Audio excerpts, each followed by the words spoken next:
Over at Crimson Cliffs, the Lady Mustangs took on the Cedar Reds. Braylee Peterson would kick it out to Haley Campbell for a deep two-pointer. Peterson would add to her assist by finding Annalise Shimada underneath for an easy 2 points. Then Peterson would get in on the scoring action with a tray from the left wing. Whitley Stuckey would fire a three and get the Mustangs on the board. Stuckey would then kick it out to Kinsey Plouffe for a wide open three. Kennedy Ritchie would drive hard to the hoop and then fade away from the defender and get the shot to fall. Emery Harrison would drive the baseline and hit the reverse layup for the Reds. Tiani Waters would get the ball on the block and hit the layup for 2 points. Campbell would put the nail in the coffin with this deep two. The final score, Cedar 70, Crimson Cliffs 38. Over at Desert Hills, the Lady Thunder hosted the Pineview Panthers. Sade Turlington would then get the rebound and dribble to the opposite block and bank it in.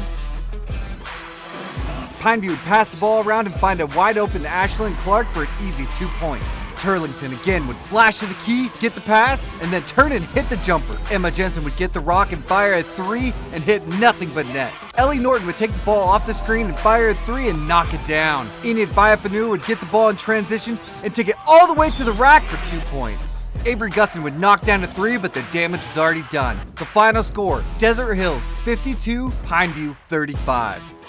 Over at Dixie, the Lady Flyers took on the Hurricane Tigers.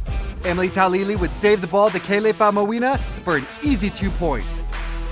Famawina would drive to the hoop with the defender in her face, but still get the bucket to fall.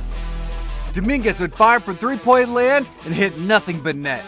Reese Lawrenson would then dribble off the screen and pull up and knock down the 15-footer. Famawina would then pull up from 15 feet and knock down the jumper.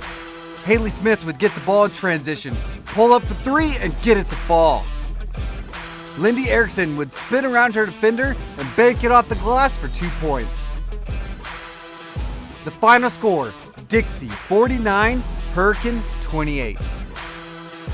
The Region 10 recap is brought to you by Findlay Volkswagen, Infinity Title, The Rally Stop, Jones Paint and Glass, Nets on Fire, and Intermountain Sports Performance. For St. George News, I'm Aaron Crane.